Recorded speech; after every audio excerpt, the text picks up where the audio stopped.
राधे राधे, जय श्री कृष्णा, जय श्री कृष्णा। कैसे हैं आप सभी लोग? मस्त होंगे, स्वस्थ होंगे।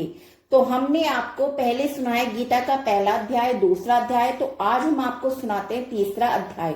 अगर आपको अच्छा लगे तो प्लीज लाइक, कमेंट, शेयर करें और चैनल पर नए हैं तो प्लीज चैनल को सब्सक्राइब करें। राधे राधे, जय श्री कृष्णा, जय श्री कृष्णा। तो चलिए हम आपको सुनाते हैं तीसरा अध्याय का महात्म। श्री भगवान कहते हैं, प्रिय, जन्म स्थान में एक जड़ नामक ब्राह्मण था जो कौशिक वंश में उत्पन्न हुआ था। उसने अपना जातीय धर्म छोड़कर बनिए की वृत्ति में मन लगाया। उसे प्राय स्त्री के साथ व्यभिचार करने का व्यसन पड़ गया था। वे सदा जुआ खेलता, शराब पीता, शिकार खेलकर जीवों की हिंसा किया करता था। इसी प्रकार उसका समय बीतता था। धन नष्ट हो जाने पर वह व्यापार के लिए बहुत दूर उत्तर दिशा में चला गया। वहां से धन कमाकर घर की ओर लौटा। बहुत दूर तक का रास्ता उसने तय कर लिया था। एक दिन सूर्यास्त हो जाने पर जब दसों दिशाओं में अंधकार फैल गया, तब एक वृक्ष के नीचे उसे लुटेरों ने धर दबाया और शीघ्र ही उसके प्राण ले लिए। उसके धर्म का लोप हो गया, इसलिए वह बड़ा भयंकर प्रेत हुआ। उसका पुत्र बड़ा धर्मात्मा और वेदों का विद्वान था। उसने अब तक पिता के लौट आने की राह देखी। जब वह नहीं आया तब उनका पता लगाने के लिए वह स्वयं भी घर छोड़कर चल दिया। वह प्रतिदिन खोज करता, मगर राहगीरों से पूछने पर भी उसे कुछ समाचार नहीं मिलता। तदनंतर एक दिन एक मनुष्य से उसकी भेंट हुई जो उसके पिता का सहायक था। उससे सारा हाल जानकर उसने पिता की मृत्यु पर बहुत शोक किया। वह बड़ा बुद्धिमान था। बहुत कुछ विचार करके पिता का परलौकिक कर्म करने की इच्छा से आवश्यक सामग्री साथ ले उसने काशी जाने का विचार किया। मार्ग में 7-8 मुकाम डालकर वे 90 दिन उसी वृक्ष के नीचे पहुंचा जहां इसके पिता मारे गए थे। उस स्थान पर उसने संध्या उपासना की और गीता के तीसरे अध्याय का पाठ किया। इस समय आकाश में भयानक आवाज हुई। उसने अपने पिता को भयंकर आकार में देखा। फिर तुरंत ही अपने सामने आकाश में उसे एक सुंदर विमान दिखाई दिया जो महान तेज से व्यक्त था। उसमें अनेकों क्षुद्र घटाएं लगी थी। उसके तेज से समस्त दिशाएं आलोकित हो रही थी। यह दृश्य देखकर उसकी चित्त की वृत्ति दूर हो गई। उसने विमान पर अपने पिता को दिव्य रूप धारण किए विराजमान देखा। उनके शरीर पर पीतांबर शोभा पा रहा था और मुनि जन उनकी स्तुति कर रहे थे। उन्हें देखते ही पुत्र ने प्रणाम किया। तब पिता ने उन्हें आशीर्वाद दिया। तत्पश्चात उसने पिता से सारा वर्तन पूछा। उसके उत्तर में पिता ने सब बातें कहकर इस प्रकार कहना आरंभ किया, बेटा, देववंश मेरे निकट गीता के तृतीय अध्याय का पाठ करके तुमने इस शरीर के द्वारा किए हुए दुसज्जे कर्म बंधन से मुझे छुड़ा दिया। अतः घर लौटकर जाओ, क्योंकि जिसके लिए तुम काशी जा रही हो वह प्रयोजन इस समय तृतीय अध्याय के पाठ से सिद्ध हो गया है। पिता के यूं कहने पर पुत्र ने पूछा, तात, मेरे हित का उपदेश दीजिए तथा कोई ऐसा कार्य मेरे लिए करने योग्य हो बतलाइए। तब पिता ने उससे कहा, अंगत, तुम यही कार्य फिर करना है। मैंने जो कर्म किया है वही मेरे भाई ने भी किया था। इससे वे घोर नरक में पड़े हैं। उनका भी तुम्हें उद्धार करना चाहिए तथा मेरे कुल के और जितने भी लोग नरक में पड़े हैं उन सबका भी तुम्हारे द्वारा उद्धार हो जाना चाहिए। यही मेरा मनोरथ है बेटा। जिस साधन के द्वारा तुमने मुझे संकट से छुड़ाया है उसी का अनुष्ठान औरों के लिए भी करना उचित है। उसका अनुष्ठान करके उससे होने वाला पुण्य उस नारकी जीवों का संकल्प करके दे दो। इससे वे समस्त पूर्वज मेरी की तरह यातनाओं से मुक्त होकर संकल्प काल में श्री विष्णु के परम पद को प्राप्त हो जाएंगे। पिता का यह संदेश सुनकर पुत्र ने कहा, तात, यदि ऐसी बात है और आपकी भी ऐसी रुचि है तो मैं समस्त नारकी जीवों से नरक का उद्धार कर दूंगा। यह सुनकर उसके पिता बोले, बेटा, मस्तु, तुम्हारा कल्याण हो। मेरा अत्यंत प्रिय कार्य समाप्त हो गया है। इस प्रकार पुत्र को आश्वासन देकर उसके पिता भगवान विष्णु के परम धाम को चले गए। तत्पश्चात वह भी लौटकर जन्म स्थान में आया और परम सुंदर भगवान श्री कृष्ण के मंदिर में उसने समक्ष बैठकर पिता के आदेश अनुसार गीता के तीसरे अध्याय का पाठ करने लगा। उसने नार की जीवों का उद्धार करने की इच्छा से गीता पाठ जनित सारा पुण्य संकल्प करके दे दिया। इसी बीच में भगवान विष्णु के दूत यातना भोगने वाले नार की जीवों को छुड़ाने के लिए यमराज के पास गए। यमराज ने नाना प्रकार के सत्कारों से उनका पूजन किया और कुशल पूछी। वे बोले, धर्मराज, हम लोगों के लिए तथा सब आनंद ही आनंद है। इस प्रकार सत्कार करके पृथ्वीलोक के सम्राट परम बुद्धिमान यम ने विष्णु दूतों से यमलोक में आने का कारण पूछा। तब विष्णु दूतों ने कहा, यमराज, शेष सैया पर शयन करने वाले भगवान विष्णु ने हम लोगों को आपके पास कुछ संदेश देने के लिए भेजा है। भगवान हम लोगों के मुख से आपकी कुशल पूछते हैं और ये आज्ञा देते हैं कि आप नरक में पड़े हुए समस्त प्राणियों को छोड़ दें।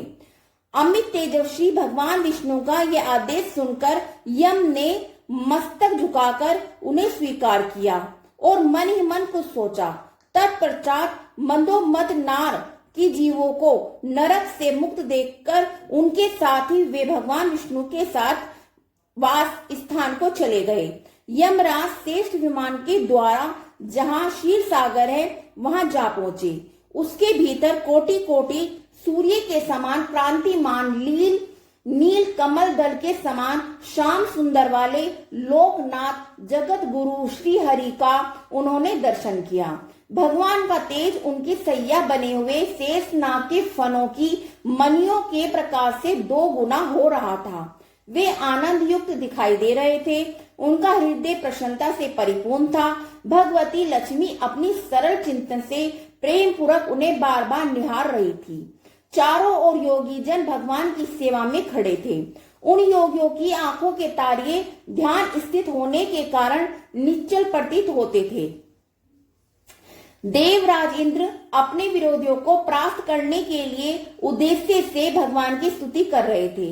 ब्रह्मा जी के मुख से निकले हुए वेदांत वाक्य मूर्तिमान होकर भगवान के गुणों का गान कर रहे थे।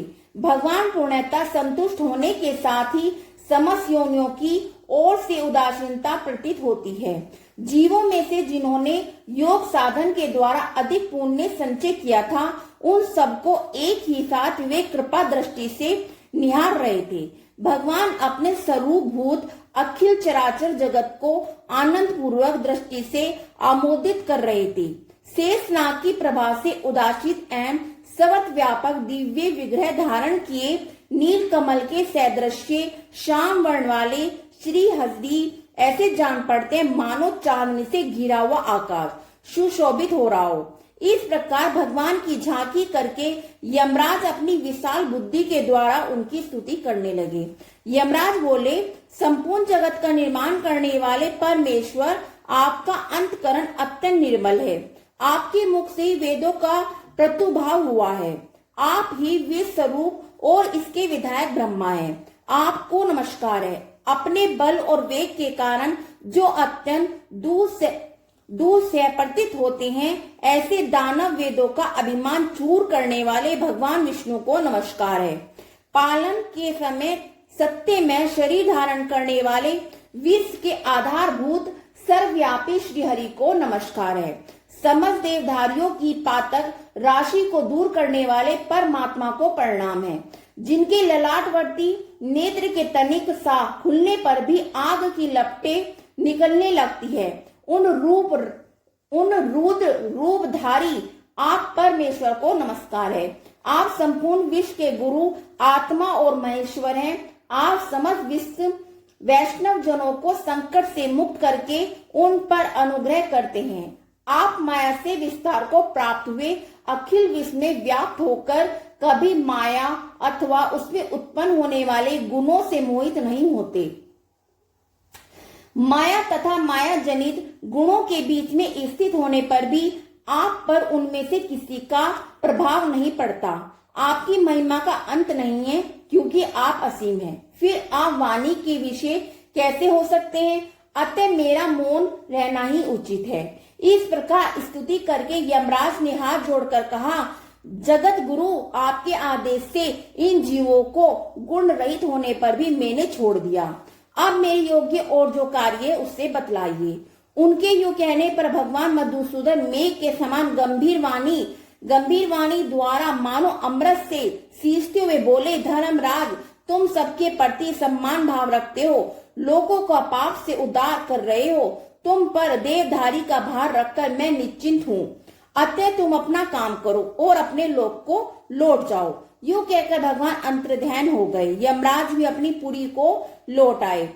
तब वे ब्राह्मण अपनी जाति के लिए समस्त नारकी जीवों को नरक से उद्धार करके स्वयं भी श्रेष्ठ विमान द्वारा श्री विष्णु धाम को चला गया। राधे राधे। जय श्री कृष्णा, जय श्री कृष्णा। चलिए, हमने आपको सुनाया तीसरे अध्याय का महात्म। अब हम आपको सुनाते हैं तीसरा अध्याय। इस प्रकार अर्जुन ने प्रश्न किया, हे जनार्दन, यदि कर्मों की अपेक्षा ज्ञान आपके श्रेष्ठ मान्य है, तो फिर हे केशव, मुझे भयंकर कर्म में क्यों लगाते हैं तथा आप मिले हुए वचन से मेरी बुद्धि को मोहित सी करते हैं। इसलिए उस एक बात को निश्चय करके कहिए कि जिससे मेरा कल्याण हो। इस प्रकार अर्जुन के पूछने पर भगवान श्री कृष्ण महाराज बोले, हे निष्पाप अर्जुन, इस श्लोक में दो प्रकार की निष्ठा मेरे द्वारा पहले कही गई है, ज्ञानियों की ज्ञान योग से और योगियों की निष्काम कर्म योग से। परंतु किसी भी मार्ग के अनुसार कर्मों को स्वरूप से त्यागने की आवश्यकता नहीं है, क्योंकि मनुष्य न तो कर्मों के न करने से निष्कर्मा तो प्राप्त होता है और न ही कर्मों को त्यागने मात्र से भगवान वत्सल स्वरूप शिव को प्राप्त होता है, तथा सर्वथा कर्मों का स्वरूप त्याग हो भी नहीं सकता, क्योंकि कोई भी पुरुष किसी काल में क्षण मात्र भी बिना कर्म किए नहीं रहता। निसंदेह सभी पुरुष प्रकृति से उत्पन्न हुए हैं, गुणों द्वारा परवश हुए कर्म करते हैं। इसलिए जो मूढ़ बुद्धि पुरुष कर्म इंद्रियों को हठ से रोककर इंद्रियों के भोगों को मन से चिंतन करता रहता है, वे मिथ्याचारी अर्थात दबित कहा जाता है। और हे अर्जुन, जो पुरुष मन से इंद्रियों को वश में करके अनासक्त हुआ कम इंद्रियों से कर्मयोग का आचरण करता है, वह श्रेष्ठ है। इसलिए तू शास्त्र विधि से नित्य किए हुए सर्वधर्म रूप कर्म को कर, क्योंकि कर्म न करने की अपेक्षा कर्म करना श्रेष्ठ है, तथा कर्म न करने से तेरा शरीर निर्भय भी नहीं सिद्ध होगा। हे अर्जुन, बंधन के भय से भी कर्मों का त्याग करना योग्य नहीं है, क्योंकि यज्ञ अर्थात विष्णु के निर्मित किए हुए कर्म के सिवा अन्य कर्म में लगा हुआ ही यह मनुष्य कर्मों द्वारा बनता है। इसलिए हे अर्जुन, आसक्ति से रहित हुआ उस परमेश्वर के निर्मित कर्म का भली प्रकार से आचरण कर। कर्म न करने से तू पाप को भी प्राप्त होगा, क्योंकि प्रजापति ब्रह्मा ने कल्प के आदि में यज्ञ सहित प्रजा को रचकर कहा था कि इस यज्ञ द्वारा तुम लोग वृद्धि को प्राप्त हो, और यह यज्ञ तुम लोगों को इच्छित कामनाओं को देने वाले हो, तथा तुम लोग इस यज्ञ द्वारा देवताओं की उन्नति करो और देवता लोग तुम लोगों की उन्नति करें। इस प्रकार आपस में कर्तव्य समझकर उन्नति करते हुए परम कल्याण को प्राप्त होंगे, तथा यज्ञ द्वारा बढ़ाए हुए देवता लोग तुम्हारे लिए बिना मांगे प्रिय भोगों को देंगे। उनके द्वारा दिए हुए भोगों को जो पुरुष इनके लिए बिना दिए ही भोगता है, वे निश्चय चोर है। कारण यह है कि यज्ञ से शेष बचे हुए अन्न को खाने वाले श्रेष्ठ पुरुष सब पापों से छूटते हैं, और जो पापी लोग अपने शरीर पोषण के लिए ही पाप पकाते हैं, वे तो पाप को ही खाते हैं, क्योंकि संपूर्ण प्राणी अन्न से उत्पन्न होते हैं और अन्न की उत्पत्ति वृष्टि से होती है और वृष्टि यज्ञ से होती है और यज्ञ कर्मों से उत्पन्न होता है, तथा उस कर्म को तू वेद से उत्पन्न हुआ जान, और वेद अविनाशी परमात्मा से उत्पन्न हुआ है। इससे सर्वव्यापी पर अक्षर परमात्मा सदा ही यज्ञ में प्रतिष्ठित है। हे पार्थ, जो पुरुष इस लोक में इस प्रकार चलाए हुए सृष्टि चक्र के अनुसार नहीं चलता, अर्थात शास्त्र अनुसार कर्मों को नहीं करता, वे इंद्रियों के सुख को भोगने वाला पाप आयु पुरुष व्यर्थ ही जीता है। परंतु जो मनुष्य आत्मा में ही प्रीति वाला, आत्मा में ही तृप्त और आत्मा में ही संतुष्ट होवे, उसके लिए कोई कर्तव्य नहीं है, क्योंकि संसार में उस पुरुष के किए जाने से भी कोई प्रयोजन नहीं है और नहीं किए जाने पर कोई प्रयोजन है, तथा इस संपूर्ण भूतों में जो कुछ भी स्वार्थ का संबंध नहीं है तो भी इसके द्वारा केवल लोकहित कर्म किए जाते हैं। इससे तू अनासक्त हो, निरंतर कर्तव्य कर्म का अच्छी प्रकार आचरण कर, क्योंकि अनासक्त पुरुष कर्म करता हुआ परमात्मा को प्राप्त होता है। इस प्रकार जन आदि ज्ञानी जन भी आसक्ति सहित कर्म द्वारा ही परम सिद्धि को प्राप्त हुए हैं। इसलिए तथा लोक संग्रह को देखता हुआ भी तू कर्म करने के योग्य है, क्योंकि श्रेष्ठ पुरुष जो जो आचरण करता है अन्य पुरुष भी उसके ही अनुसार बतलाते हैं। वे पुरुष जो कुछ प्रणाम कर देता है लोग भी उसी के अनुसार बताते हैं। इसलिए हे अर्जुन, यदि मुझे तीनों लोकों में कुछ भी कर्तव्य नहीं है और किंचित भी प्राप्त करने योग्य वस्तु अप्राप्त नहीं है तो भी मैं कर्म में ही बतलाता हूँ, क्योंकि यदि मैं सावधान हुआ कदाचित कर्म में नहीं बताता। हे अर्जुन, सब प्रकार से मनुष्य मेरे बर्ताव के अनुसार बतलाते हैं, अर्थात बरतने लग जाए ये, तथा यदि मैं कर्म न करूं तो ये सब लोग भ्रष्ट हो जाएं और वर्ण संकर का करने वाला हो, इस सारी प्रजा का हनन करूं अर्थात मरने वाला बनूं। इसलिए हे भारत, कर्म में आसक्त हुए अज्ञानी जन जैसे कर्म करते हैं वैसे ही अनासक्त हुआ विद्वान भी लोक शिक्षा को चाहता हुआ कर्म कर।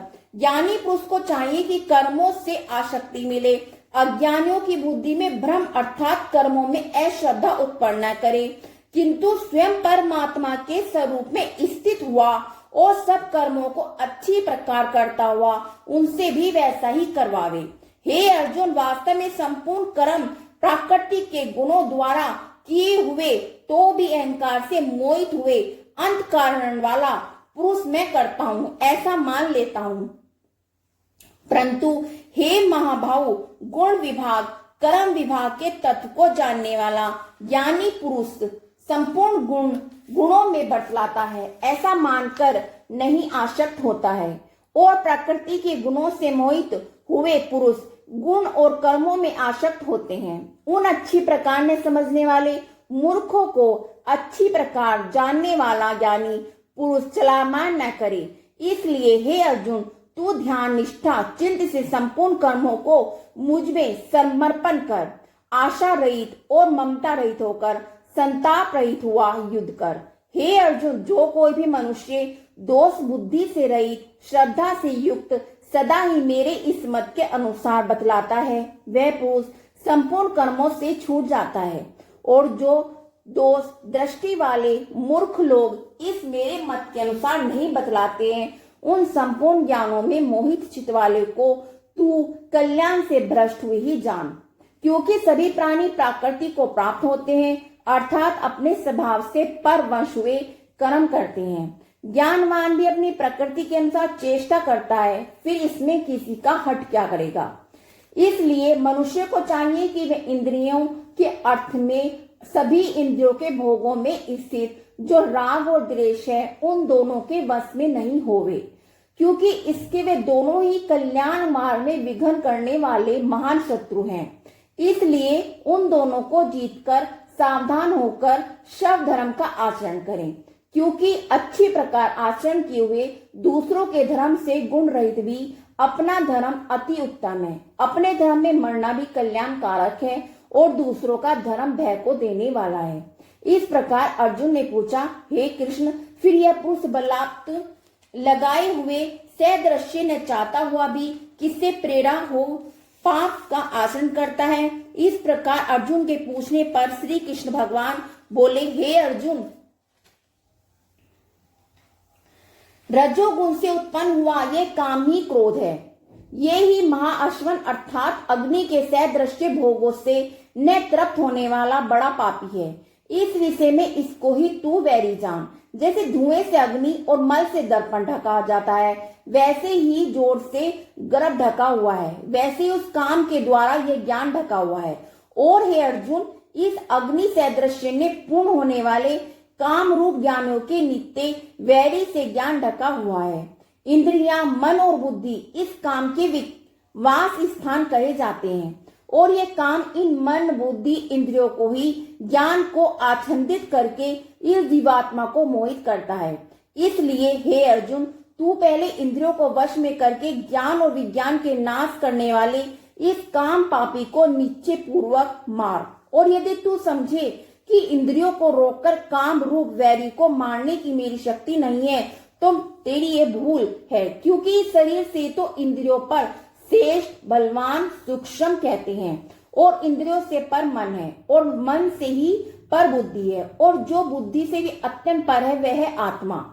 इस प्रकार बुद्धि से पर अर्थात सूक्ष्म तथा सब प्रकार बलवान और श्रेष्ठ अपने आत्मा को जानकर बुद्धि के द्वारा मन को वश में करके महाभाव अपनी शक्ति को समझकर तू इस दूजय कामरूप शत्रु को मार। राधे राधे। जय श्री कृष्णा, जय श्री कृष्णा। तीसरे अध्याय का महात्म और तीसरा अध्याय पूरा हुआ। राधे राधे। जय श्री कृष्णा, जय श्री कृष्णा।